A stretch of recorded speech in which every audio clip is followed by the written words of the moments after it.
माता सीता ने क्या श्राप दिया है जीव को जो आज तक वो भोग रहे हैं। आइए जानते हैं। एक समय की बात है, नारद जी आकाश मार्ग से जा रहे थे। तभी उन्होंने देखा कि कुछ मनुष्य अपने माता पिता का पिंड दान कर रहे हैं और वो ब्राह्मण को दान दिए हैं। परंतु ब्राह्मण इतना दान के बाद संतुष्ट नहीं है। वह लालची ब्राह्मण वो और भी मांग रहा है, जबकि इतना दक्षिणा दे दिए थे कि ब्राह्मण खुश हो जाता। इस बात को देखकर मार्ग से आगे बढ़ते हुए नारद जी आगे जा रहे हैं। आगे देख रहे हैं कि कुछ मनुष्य गाय की पूजा कर रहे हैं। नारद जी एक आश्चर्यचकित चीज देख रहे हैं कि मनुष्य गाय की पूजा तो कर रहे हैं, परंतु पीछे के भाग से ही पूजा कर रहे हैं। जब नारद जी यह दोनों चीज देख रहे हैं तो बड़ा ही उन्हें आश्चर्य हुआ। ये दोनों चीज को देखकर आगे नारद जी जैसे बढ़ते हैं तो आगे देख रहे हैं कि एक कौवा बैठा हुआ है और दूसरे कौवे का अनाज छीनकर वो खा रहा है। और भी आश्चर्य हुआ। इस तरह की और भी चीजें देखे नारद जी। इसके बाद आगे थोड़ा बढ़े तब देख रहे हैं कि एक बरगद का पेड़ है, उसमें कुछ महिलाएं पूजा कर रही हैं और अपने पति की लंबी आयु का प्रार्थना कर रही हैं बरगद के पेड़ से। यह भी देखते हुए नारद जी आगे बढ़े और आगे क्या देख रहे हैं। नारद जी देखते हैं कि कुछ मनुष्य अपने घर के आंगन में तुलसी माता की पूजा कर रहे थे। इस प्रकार देवर्षि नारद जी के मन में 5 सवाल उत्पन्न हुए। जिज्ञासा के वश होकर वो थोड़ा देर रुककर सोचने लगे। अब उन्हें चिंता होने लगी कि इसका क्या कारण है। अब उनके मन में एक विचार आया कि क्यों न परम पिता ब्रह्मा जी के पास जाया जाए, और वो वहाँ पहुँच गए। नारद जी ब्रह्मा जी के पास गए तो ब्रह्मा जी पूछने लगे, हे नारद जी, किस कारण तुम यहाँ आए हो? अपने मन का भाव बताओ। तुम्हारे चेहरे से ही प्रसन्नता गायब है, आखिर क्या कारण है नारद? आगे ब्रह्मा जी कहते हैं, हे नारद, मैं तुम्हारी सभी समस्या का समाधान कर दूंगा, तुम कहो पुत्र। इस पर नारद जी कहते हैं, हे पिता परमेश्वर, मैं आपके पास 5 सवालों का जवाब लेने आया हूँ। आप सृष्टि का निर्माण किए हैं, इसकी रचना किया है और आपके पास ही इस समस्या का समाधान भी होगा। हे पिताजी, अब मुझे इस चिंता से मुक्त करिए। इस पर ब्रह्मा जी कहते हैं, हे नारद, आप विष्णु के भक्त हैं, मैं तुम्हारे हर चिंता का समाधान अवश्य करूंगा पुत्र, कहो तो सही। नारद जी कहते हैं कि जब मैं आकाश मार्ग से जा रहा था तभी मैंने देखा कि कुछ मनुष्य अपने माता पिता का पिंडदान कर रहे हैं। पिंडदान के बाद वह ब्राह्मण को दक्षिणा सभी लोग दिए और तब भी ब्राह्मण प्रसन्न नहीं हुआ। उसे और दक्षिणा चाहिए थी और इसके लिए वो सभी से लड़ रहा था। इसके बाद मैं थोड़ा आगे बढ़ा तो कुछ मनुष्य एक गाय की पूजा कर रहे थे, परंतु उन्होंने गाय की पूजा पिछले भाग ही उनका कर रहे थे, सामने से नहीं किया। इसका क्या कारण है पिताजी? बाद में थोड़ा आगे बढ़ते समय मैंने देखा कि एक कौवा दूसरे कौवे से भोजन छीन कर खा रहा है, और उसके बाद मैं थोड़ा आगे बढ़ा तो मैंने देखा कि एक बरगद के पेड़ के नीचे कुछ महिलाएं बैठी सुहागवती अपने सुहाग की रक्षा के लिए बरगद से प्रार्थना कर रही थी। और थोड़ा आगे गया तो देख रहा हूँ कि सभी मनुष्यों के यहाँ तुलसी के पेड़ लगे हैं और कुछ स्त्री पुरुष तुलसी की सेवा कर रहे हैं। हे पिताजी, इसका क्या कारण है? एक बात और कि सभी के आंगन में ही क्यों तुलसी का पेड़ लगाया जाता है? इस प्रकार देवर्षि नारद जी की बात सुनकर ब्रह्मा जी कहते हैं, देवर्षि नारद, तुम्हारी इस बात को पूछने से कलयुग के सभी प्राणी को ज्ञान प्राप्त हो जाएगा। कि हे नारद, तुमने जो जो प्रश्न पूछा है यह सब माता सीता के द्वारा दिए गए श्राप के कारण हुआ है। माता सीता ने इन 5 को श्राप दिया है तथा एक आशीर्वाद भी दिया है। चलिए माता सीता का श्राप क्या है आपको बतलाता हूँ नारद। एक बार माता सीता, राम जी तथा उनके छोटे भाई लक्ष्मण वन में घूम रहे थे। घूमते घूमते उन्हें एक आश्रम मिला और आश्रम के पास गए। वहाँ पर एक नदी थी, इसका नाम फाल्गु था। फाल्गु नदी का जल लेकर उस आश्रम का सब काम होता था। और वहाँ पर जब राम जी पहुँचे तो अपने पत्नी सीता तथा लक्ष्मण सहित जब राम जी पहुँचे तो वहाँ एक ज्ञानी मुनि दिखाई दिए उन्हें। उनके पास में एक तुलसी का पौधा था। वहाँ पर एक कौवा भी था, गाय भी थी और बरगद का पेड़ भी था। उस समय पितृपक्ष चल रहा था, इसलिए वो महात्मा सभी पितृपक्ष में जो आ रहे थे वहाँ उन सभी के पूर्वजों का श्राद्ध करवा रहे थे। वो इस तरह श्राद्ध करते हुए माता सीता, लक्ष्मण तथा राम जी, उनको भी लगा कि हमारे पिताजी का श्राद्ध हमको भी करना चाहिए। अब राम जी उन मुनि श्रेष्ठ से कहते हैं कि हे मुनि श्रेष्ठ, मैं अयोध्या नरेश दशरथ जी का पुत्र हूँ और मेरे वियोग में ही उनका स्वर्गवास हो गया है तथा मैं अब उनका पिंड दान करना चाहता हूँ। हे ऋषिवर, कृपया हमारे पिता के पिंड दान करवाएं हमसे, ताकि उनकी आत्मा शांत हो सके। तब वह मुनि श्रेष्ठ कहते हैं कि हे राम, मैं आपके पिता का श्राद्ध अवश्य करवाऊंगा। इसके बाद ऋषि कहते हैं कि जो जो सामग्री पिंड दान में लगती है, हे राम, आपको लानी होगी। इस पर राम जी कहते हैं कि हे मुनि श्रेष्ठ, आप सारी सामग्री मुझे बतलाइए, मेरा छोटा अनुज अभी लेकर आएगा। तब ऋषि कहते हैं कि राम, तुम्हें कुछ पुष्प के साथ एक हांडी की भी जरूरत पड़ेगी, उसे भी लेकर आना होगा, तभी पिंड दान हो सकता है। इस पर राम अपने छोटे भाई लक्ष्मण को पुष्प और हांडी लेने को भी भेज दिया। अब लक्ष्मण जी गए तो लेकिन उन्हें बहुत समय लग रहा था। तब राम जी स्वयं ही गए, क्योंकि ऋषि के अनुसार मुहूर्त निकले जा रहा था। और राम जी जब गए कि लक्ष्मण भाई कहाँ है मेरा, उसे देख कर आऊं और सामग्री लेकर आऊं।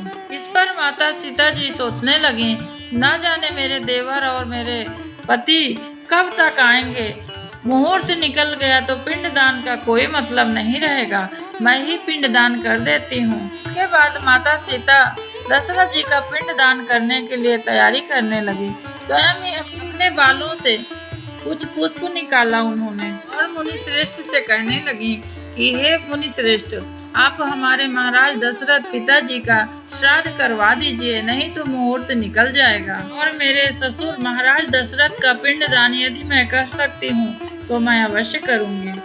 इस पर ऋषि कहते हैं कि हे सीता, एक पुत्री कदापि पिंड दान नहीं कर सकती है, ये अधिकार सिर्फ पुत्र का है। यदि तुम पिंड दान करती भी हो तो कभी महाराज दशरथ स्वीकार नहीं करेंगे। तब माता सीता श्रद्धा से युक्त होकर कहती हैं कि हे ऋषि, आप पिंड दान शुरू करिए।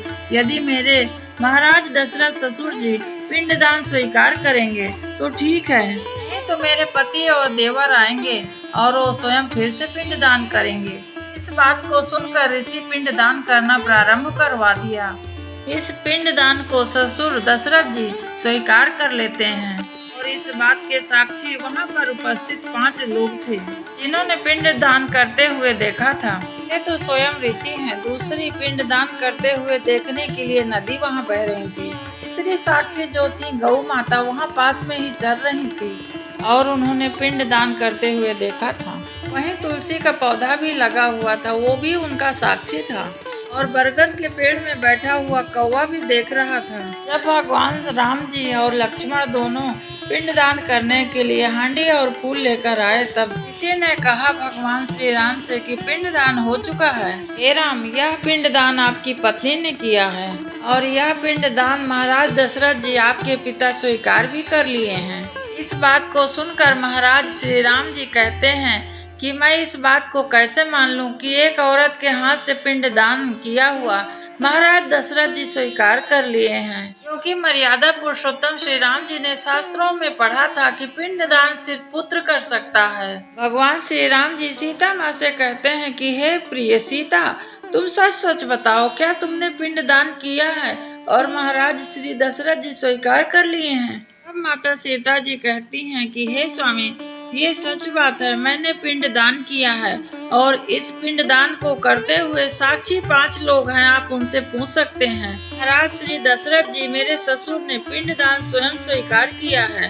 प्रभु, यदि आपको मेरे ऊपर भरोसा नहीं है तो इन 5 से आप एक बार अवश्य पूछ सकते हैं। अब भगवान श्री राम जी सभी से पूछने लगे, परंतु श्री राम जी क्रोधित हो गए ऐसा सोचकर, और सभी के मन में थोड़ा लालच भी था कि दोबारा से पिंड दान होगा तो हमें फिर से मिलेगा। इस तरह से सभी लोग वहां खड़े थे, परंतु किसी ने प्रभु श्री राम जी को कोई जवाब ना दिया। परंतु बट वृक्ष यानी बरगद का पेड़ उन्हें पूरी सच्चाई बताई कि माता सीता ने किस प्रकार से पिंडदान दिया है और महाराज दशरथ जी उसे किस प्रकार से स्वीकार किए हैं। वट वृक्ष कहता है कि मैं इसका साक्षी था।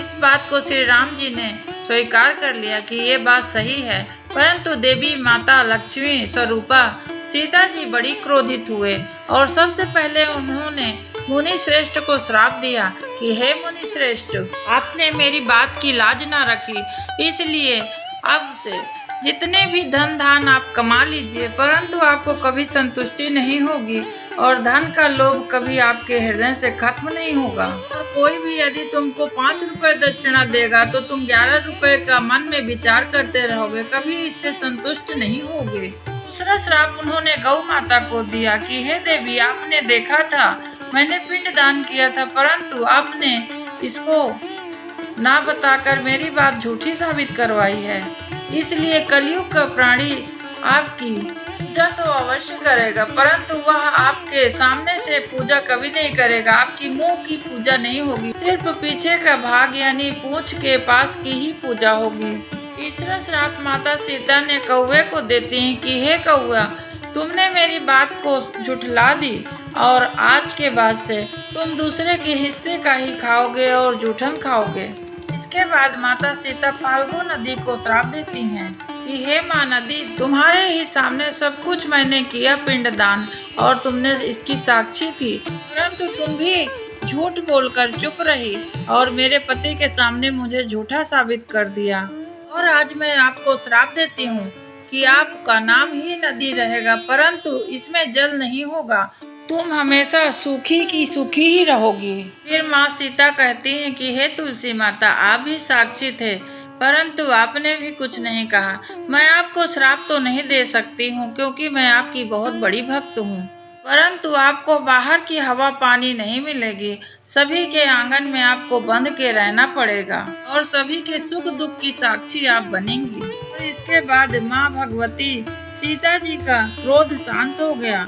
वट वृक्ष को उन्होंने आशीर्वाद दिया, हे वट वृक्ष, अगर कोई सुहागन स्त्री तुम्हारी पूजा करेगी और तुम्हारे वृक्ष के तना में यदि वो कलावा बांधेगी और फेरी लेगी तो अपने सुहाग के लिए हमेशा वो आपसे आशीर्वाद प्राप्त कर सकेगी और उसके पति की आयु लंबी हो जाएगी। यही मेरा आशीर्वाद आपके लिए है। सीता माँ के इस पावन चरित्र को सब ब्रह्मा जी ने नारद जी को बतलाया कि किस प्रकार से सीता महारानी अपने ससुर दशरथ जी को पिंडदान करने के लिए 5 लोगों को साक्षी जानकर श्री राम जी से पूछवा रही थी, परंतु इन्होंने कोई उत्तर न दिया, भय और लालच के वश से।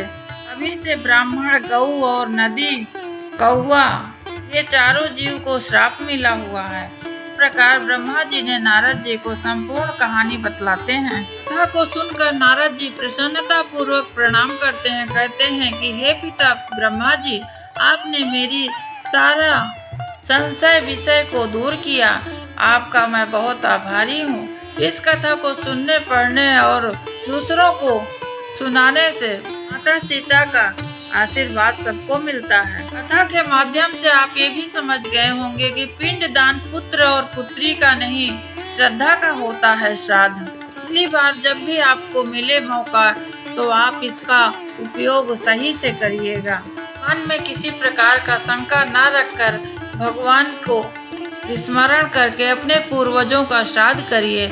आज के लिए बस इतना ही। भगवान श्री राम, माता सीता आपको तथा आपके पूर्वजों को अपने चरणों में जगह दें। आज के लिए बस इतना ही। हरे कृष्णा। विधि होय नाथ हित मोरा, करहूँ सुबेग दास मैं तोरा। भगवान श्री राम से आप सभी प्रार्थना करें कि हे प्रभु, आपकी शरणागति मैं रहूं हमेशा, मेरा चित्त हमेशा आपके चरणों में रहे, आपके अलावा इधर उधर मेरा ध्यान तनिक भी ना भटके।